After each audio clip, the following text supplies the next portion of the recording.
दोस्तों दिसंबर 2024 में भारत और फ्रांस के बीच करीब 26 राफेल मरीन फाइटर जेट्स को लेकर के 60,000 करोड़ रुपए की एक डील साइन की जाती है और अब इस डील से जुड़े हुए कुछ इंपॉर्टेंट अपडेट सामने निकल के आ रहे हैं, जिसमें भारत और फ्रांस के बीच बातचीत शुरू हो चुकी है टेक्नोलॉजी शेयरिंग को लेकर के। और आप जानते होंगे कि भारत आज कितना ज्यादा फोकस कर रहा है टेक्नोलॉजी शेयरिंग को लेकर के। दूसरी खबर भारत में शुरू एक इंपॉर्टेंट डेवलपमेंट से आ रही है, जहां पर भारत के अंदर अलग अलग पावर प्रोजेक्ट्स के लिए तैयार किए जा रहे जो भी ट्रांसफार्मर्स हैं उनमें लगने वाली स्पेशल क्वालिटी की स्टील अब इंपोर्ट नहीं की जाएगी। तीसरा अपडेट भारत से जुड़ी हुई एक ऐसी कंपनी से है जो कंपनी अब इंटरनेशनल मार्केट में रेयर अर्थ मिनरल्स को इजीली निकाल सकती है और भारत तक उन्हें लाया जा सकता है, क्योंकि अमेरिका ने अपनी ब्लैकलिस्ट से उस कंपनी को बाहर कर दिया है। अगली अपडेट रूस से सामने निकल के आ रही है, जहां पर भारत ने एक बार फिर रूस को पीछे छोड़ते हुए किसी और देश से ज्यादा तेल खरीदना शुरू कर दिया है, सिर्फ और सिर्फ अपने इंटरेस्ट के लिए। लास्ट अपडेट डोनाल्ड ट्रंप की उस धमकी से सामने निकल के आ रहे हैं, जहां पर ट्रंप ने सीधे हमास को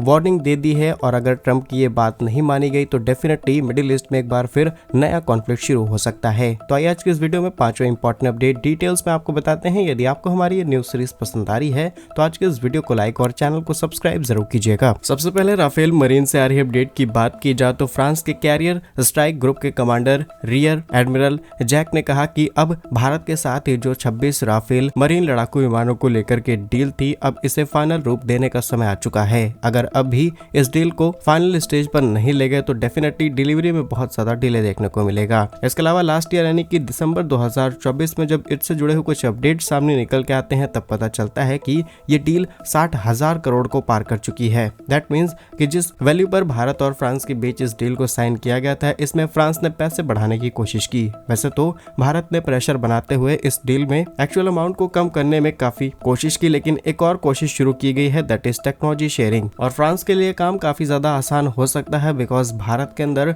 ऑलरेडी अपनी मेजर इन्वेस्टमेंट्स ला चुके हैं। इसके अलावा उत्तर प्रदेश के अंदर राफेल बनाने वाली कंपनी दसॉल्ट एविएशन ने अनाउंसमेंट की है कि वो एक नई यूनिट को सेटअप करेंगे, दैट इज MRO फैसिलिटी, यानी कि दुनिया में जहां चाह पर भी इन्होंने अपने राफेल्स बेचे हैं वो भारत पे आकर के उनकी रिपेयरिंग, मेंटेनेंस और कुछ असेंबलिंग लाइन को भी सेटअप कर सकते हैं, जिससे ओवरऑल इंडियन इकोनॉमी को फायदा होगा। और भारत जो कि बड़ी संख्या में राफेल्स को ऑपरेट करना चाहता है, इवन हम 114 नए फाइटर जेट्स खरीदना चाहते हैं, उसमें फ्रांस को इंपॉर्टेंट पार्टनर बना सकते हैं। जानकारी के लिए आपको बता दें कि भारत का जो एयरक्राफ्ट कैरियर है INS विक्रांत, उस पर ये 26 राफेल्स तैनात किए जाएंगे, जिससे हमारी नौसेना को और ज्यादा पावरफुल किया जाएगा। नेक्स्ट अपडेट भारत की डेवलपमेंट से आ रही है, जहां पर भारत के अलग अलग सेक्टर में आज इलेक्ट्रिफिकेशन को प्रमोट किया जा रहा है। इलेक्ट्रिफिकेशन में ट्रांसफार्मर्स बहुत ही इंपॉर्टेंट कंपोनेंट्स माने जाते हैं, लेकिन अभी तक भारत के अंदर मोस्टली जो ट्रांसफार्मर्स तैयार किए जा रहे थे, इनकी टेक्नोलॉजी या तो जापान से आती थी या तो जिन्हें हम बना रहे हैं उनमें लगने वाले स्टील को हम दूसरे देशों से इंपोर्ट करते थे। लेकिन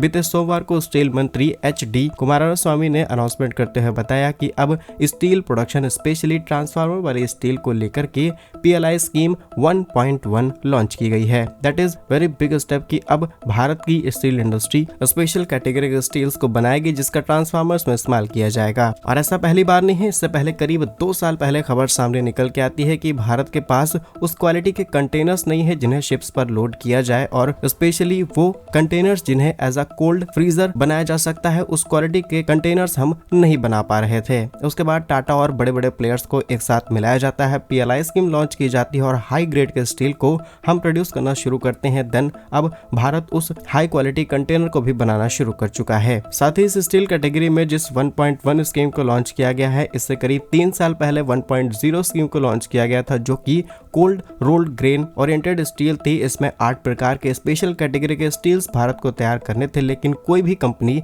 यहां पर पार्टिसिपेट नहीं की। अब फाइनली इसे एक नए वर्जन के साथ लॉन्च किया गया है। डेफिनेटली अलग अलग कंपनीज यहां पर पार्टिसिपेट करेंगी, क्योंकि यहां पर कंपनी के प्रोडक्शन को और ज्यादा बढ़ाने के लिए सरकार 3,000 करोड़ रुपए का खर्च करेगी। इसके अलावा अलग अलग कंपनियों को इंसेंटिव्स दिए जाएंगे और इस तरीके के इंसेंटिव्स देने की वजह से हमारे इंपोर्ट्स में काफी बड़ा डिक्लाइन देखने को मिलता है और 2 साल में करीब 50,000 टन का डिक्लाइन देखने को मिला। और इससे हम चाइना को काफी बड़ा झटका दे सकते हैं, क्योंकि चाइना अपनी डंपिंग पॉलिसी का इस्तेमाल करते हुए भारत में इस तरीके के स्टील बल्क में एक्सपोर्ट कर रहा था। बाकी सरकार के इस फैसले पर आप क्या सोचते हैं, कमेंट्स में जरूर बताइएगा। नेक्स्ट इंपॉर्टेंट अपडेट अमेरिका के उस फैसले से सामने निकल के आ रही है, जहां कुछ दिनों पहले अमेरिका ने भारत के परमाणु परीक्षण के बाद जो प्रतिबंध लगाए थे, अब उन्हें हटाया जा रहा है, जिसमें से एक कंपनी का नाम काफी ज्यादा चर्चा में है और ये कंपनी है इंडियन रेयर अर्थ लिमिटेड। और इस कंपनी पर लगे हुए रिस्ट्रिक्शंस की वजह से कंपनी दुनिया भर के अंदर अपने प्रोजेक्ट्स ऑपरेट नहीं कर पा रही थी, लेकिन फाइनली जैसे ही ये रिस्ट्रिक्शंस हटेंगे, डेफिनेटली जो ग्लोबल सप्लाई चेन है रेयर अर्थ मिनरल्स की, इसमें भारत क्रिटिकल रोल प्ले कर सकता है। पहली चीज कि ये company lithium, titanium, gallium, vanadium जैसे इंपॉर्टेंट धातुओं को आसानी से रिसर्च कर सकता है, उन्हें निकाला जा सकता है, प्रोसेस की जा सकती है, फाइन प्रोडक्ट फैक्ट्री तक पहुंचाया जा सकता है। और उसके बाद हमारे पास लगभग सभी कंपनीज मौजूद हैं जिनका इस्तेमाल करते हुए बैटरीज, इवन अलग अलग सेक्टर में इस्तेमाल होने वाली चीजें तैयार करें। तो इसे आप पॉजिटिव स्टेप कह सकते हैं अमेरिका की तरफ से भारत के लिए। नेक्स्ट अपडेट, भारत में इंपोर्ट होने वाले क्रूड ऑयल से सामने निकल के आ रही है, जहां पर रूस के साथ भारत अभी तक बहुत ज्यादा कच्चा तेल खरीद रहा था, लेकिन अब इसमें गिरावट देखने को मिली है। दिसंबर 2024 में आंकड़ों के मुताबिक रूस से आने वाले तेल में करीब 13.2% गिरावट देखने को मिली है, क्योंकि नवंबर 2024 में जहां हम 1.61 मिलियन बैरल प्रतिदिन कच्चा तेल इंपोर्ट करा रहे थे, अब वो घट करके 1.39 मिलियन बैरल हो गया है। और भारत ने तेल इंपोर्ट करने के साथ साथ एक स्ट्रॉन्ग स्ट्रेटजी भी चली थी कि हम जो हमारे पुराने सप्लायर्स थे तेल के, हम उनकी डिपेंडेंसी नहीं छोड़ रहे थे। इसके अलावा भारत ने इराक, सऊदी अरब, संयुक्त अरब अमीरात जैसे देशों से तेल इंपोर्ट करना जारी रखा, भले ही कम मात्रा में इन्हें इंपोर्ट कराया जाए। लेकिन रिसेंटली डेटा के मुताबिक सऊदी अरब, रूस जिससे भारत ज्यादा तेल इंपोर्ट कराता था, उनको पीछे छोड़ते हुए अब भारत यूएई और इराक से बहुत ज्यादा तेल इंपोर्ट कराना शुरू कर चुका है। सिंपली भाषा में कहा जाए तो ये भारत की स्ट्रेटजी है, जहां से हमें कम प्राइस पर तेल मिलेगा, हम वहीं से तेल इंपोर्ट कराएंगे, भले ही पश्चिमी देश हमें कुछ भी बोले। हमने सही समय पर इन देशों को जवाब दिया, और जब इन्होंने भारत पर एलिगेशन लगाया कि भारत तेल खरीद के रशिया की मदद कर रहा है, तो भारत ने साफ शब्दों में कहा कि हम उल्टा आपकी मदद कर रहे हैं। अगर भारत रूस से तेल नहीं खरीदेगा तो डेफिनेटली मार्केट के अंदर प्राइस इतना ज्यादा बढ़ जाएगा कि आपकी अर्थव्यवस्था की कमर टूट सकती है। बाकी आप खुद समझदार हैं। नेक्स्ट अपडेट अमेरिका से सामने निकल के आ रही है, जहां पर अमेरिका के नव निर्वाचित राष्ट्रपति डोनाल्ड ट्रंप ने बीते मंगलवार को हमास को एक वार्निंग दी है। उन्होंने कहा कि 20 जनवरी को जैसे कि वो शपथ लेने वाले हैं, उससे पहले अगर जितने भी बंधक उनकी तरफ से बनाया गया है, अगर उन्हें नहीं छोड़ा गया और उन्हें वापस